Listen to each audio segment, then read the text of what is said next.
Voilà pour la définition de la mode castrale. La découvrir sur le terrain est une autre histoire, car la végétation a vite fait de reprendre sa place. Il est alors bien difficile de découvrir ce que fut vers l'an 1000 le système de défense de la seigneurie de Turlande. Nous voici à l'arrière de la chapelle. À droite de l'image, une butte créée avec le remblai de ce fossé au centre, et à gauche, la montée vers les fortifications. Et cela mérite bien quelques explications stratégiques de l'ami Étienne. Une première rampe raide pour que les assaillants soient déjà arrêtés par ce talus. Là, soit il y avait de l'eau, soit il y avait un trou profond. Donc le mec qui arrivait, harnaché, tout, il tombait là-dedans. Et là, il était facile à attraper avec des flèches. Et après, il attaquait. S'il voulait attaquer la forteresse, il fallait qu'il monte tout ce raidillon là, jusqu'à la palissade qui devait se trouver un peu plus haut. Donc une motte, si tu veux, ça fait ça, un fossé, et après de nouveau un truc. Donc ça, il faudrait le dégager, à mon avis. Et ce 28 octobre 2018, nous allions suivre la vie d'Étienne. Une vingtaine de bénévoles, de Paulin, de Pierrefort et des environs s'étaient donné rendez-vous sur le site de Turlande. Et si la grisaille et le froid s'étaient invités, le travail à réaliser allait nous réchauffer. Tracteurs, tronçonneuses, cisailles et sécateurs, la mode castrale de la seigneurie de Turlande se devait de retrouver un peu de son état originel.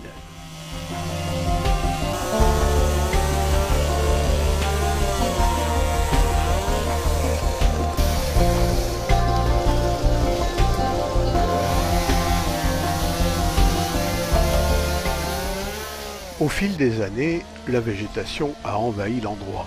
Arbres, broussailles et genêts avaient depuis longtemps transformé ce lieu en un chemin quelque peu impénétrable.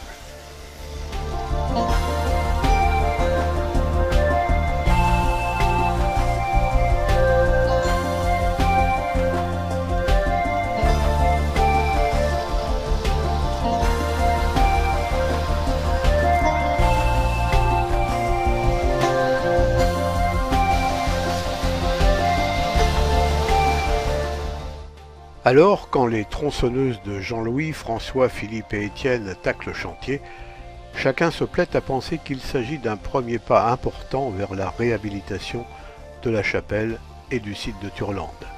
Et cela, malgré quelques aléas techniques. Rien de grave. C'est une branche qui me fait sauter la chaîne.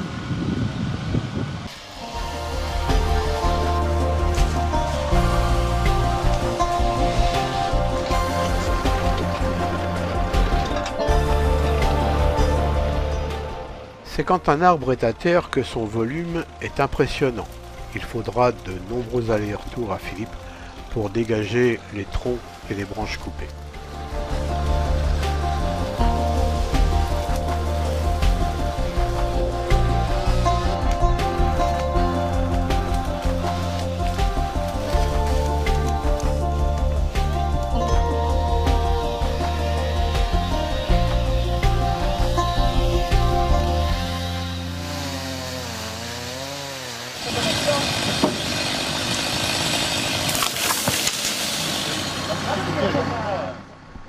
Après plus de 2 heures de travail, la boisson chaude est la bienvenue.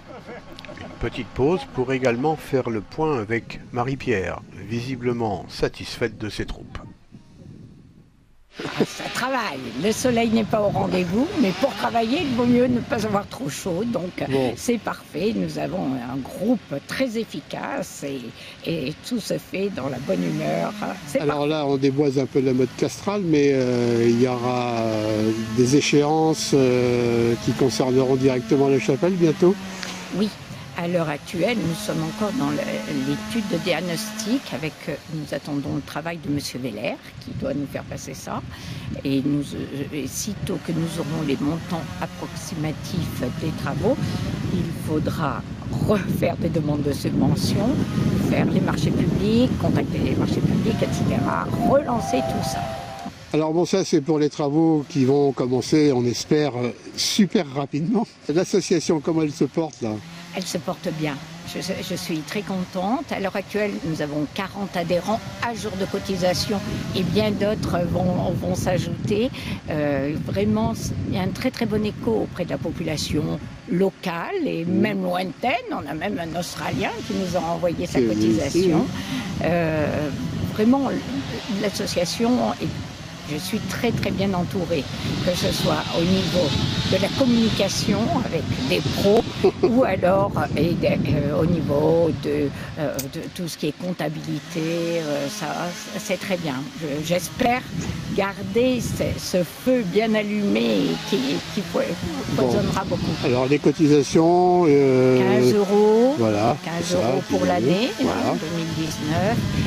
Ces cotisations, bien sûr, serviront peut-être à faire un panneau ou alors, si on a trop d'argent, bien sûr, cet argent-là sera redirigé directement sur la commune de Paulin pour abonder aux travaux de la chapelle. C'est le souhait qu'on peut formuler, d'avoir beaucoup d'argent. Ah là là, c'est mon rêve.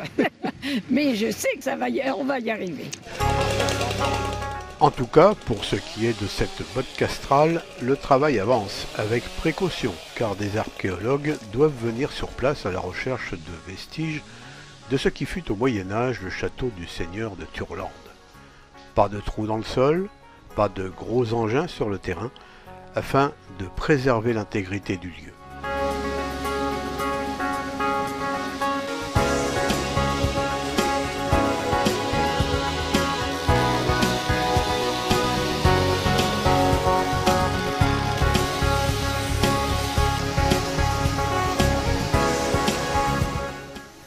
Malgré le cœur à l'ouvrage mis par tous les amoureux de Turlande, il reste encore beaucoup à faire. Environ un tiers du site a été dégagé. Mais l'hiver pointant le bout de son nez, il nous faudra attendre les beaux jours pour mener à bien notre tâche.